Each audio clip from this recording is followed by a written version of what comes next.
भाइयों और बहनों, रात का एक ऐसा समय आता है जब प्रकृति अचानक चुप हो जाती है और उस सन्नाटे के बाद विस्फोट होता है। दोस्तों, 8 अगस्त 2026 जापान के दक्षिणी तट पर ठीक वैसे ही एक रात थी। अकिनाबा और कागोशिमा के ऊपर काले बादल घिर आए थे। समुद्र उग्र हो उठा था और फिर आकर टूट पड़ा टाइफून डॉल्फिन। दोस्तों, ये कोई साधारण तूफान नहीं था। एक कैटेगरी 1 टाइफून था जिसकी रफ्तार 144 किलोमीटर प्रति घंटा।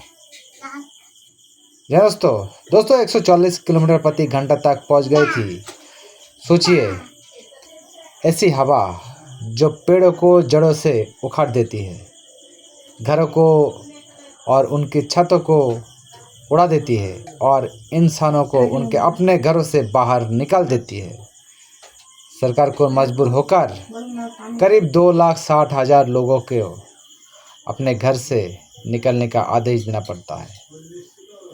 दोस्तों, ये हाल हुआ था जापान का। हाँ दोस्तों 2.5 लाख से ज़्यादा लोगों को रात के अंधेरे में अपना घर छोड़कर राहत शिविर को और सेफ जोन पे जाना पड़ा।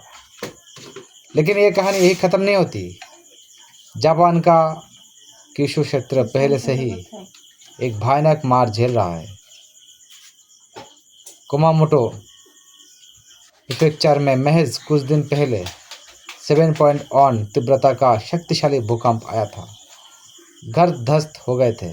लोग अभी भी उस सदमे से उबरने की कोशिश कर रहे हैं और ठीक उसी समय प्रकृति ने दूसरी वार कर दिया। दोस्तों, एक तरफ टूटे हुए मकान, दूसरी तरफ पागल तूफान।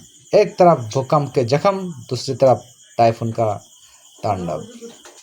लोग दो आपदाओं के बीच पिस गए। दोस्तों, अब सुनिए कि इस टाइफून ने क्या क्या छीन लिया। पहले बिजली, 50,000 से ज़्यादा घर अंधेरे में डूब गए। रात को तूफान चला रहा और घर में रोशनी नहीं है।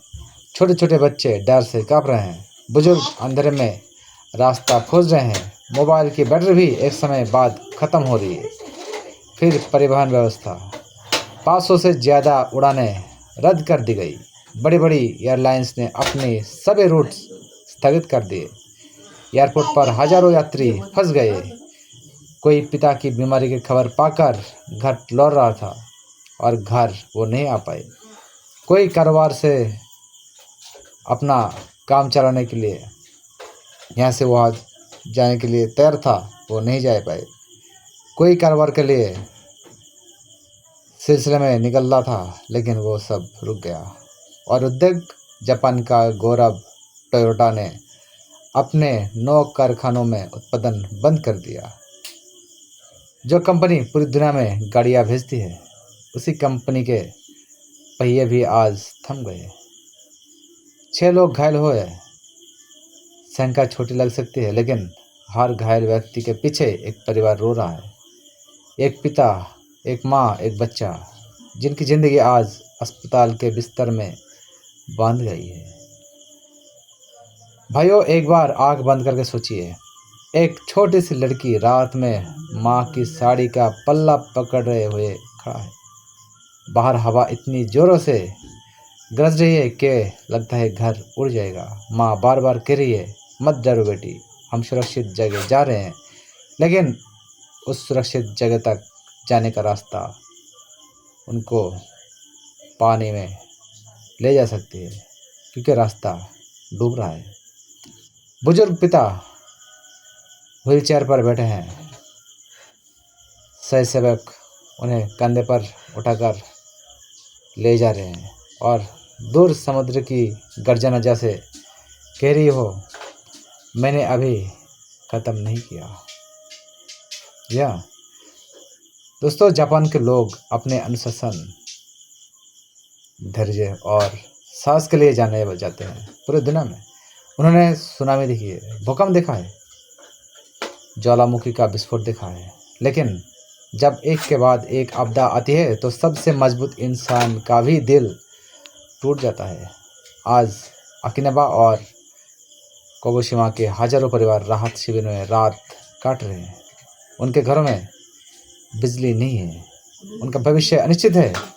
और कुमामोटो में जाए लोग, जो लोग भूकंप के बाद नई जिंदगी शुरू करने का सपना देख रहे थे, उनके सपनों पर फिर से तूफान आ गिरा है। लेकिन जापान हार नहीं मानता। इतिहास गवाह है, यह देश जितनी बार टूटा है उतनी बार और मजबूत होकर उठा है। आज जो कारखाने बंद हुए हैं कल फिर चलेंगे, जो उड़ानें रद्द हुई है कल फिर आसमान में उड़ेगी। और जो छोटे लड़की आज डर से काँप रही हैं वो एक दिन बड़ी होकर कहेगी, उस रात में माँ ने मुझे सीने से लगा लिया था और हम बच गए थे। दोस्तों, प्रकृति चाहे जितनी भयानक हो, इंसान की संवेदनता और साहस उससे कई बड़ी कभी बार हो सकती है, लेकिन प्रकृति की मार भयानक मार है। आज जब आप ये वीडियो देख रहे हैं तो सिर्फ आंकड़े याद मत रखिए।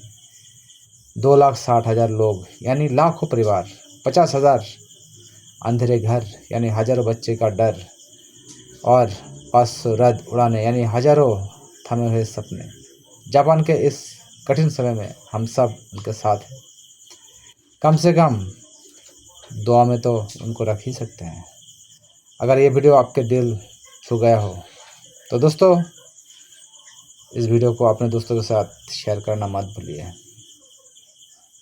और हाँ, जापान के बारे में आप क्या जानते हो कमेंट करके ज़रूर बताइए। और जापान के लिए ज़रूर कहना कि हम जापान के साथ इस मुश्किल घड़ी में साथ है। दोस्तों के साथ वीडियो शेयर करें दोस्तों प्लीज़, और हमारे छोटे से चैनल को सब्सक्राइब करके जनता की आवाज़ उठाने की जो मकसद है उस मकसद को कामयाब बनाने के लिए मदद करिए। राधा विश्वास चैनल को प्लीज़ सब्सक्राइब और उतनी ही जागरूकता बढ़ाइए। दोस्तों, हम फिर मिलेंगे किसी नए अपडेट्स के साथ।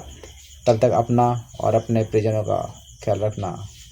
वीडियो देखने के लिए धन्यवाद। आपका प्यार और सपोर्ट का इंतज़ार हमेशा से रहा है और रहेगा। तो दोस्तों, राधा विश्वास यूट्यूब चैनल सब्सक्राइब करिए। मिलते हैं अगले अपडेट्स के साथ। तब तक के लिए अपना ख्याल रखना। वीडियो देखने के लिए फिर से एक बार धन्यवाद। जय हिंद।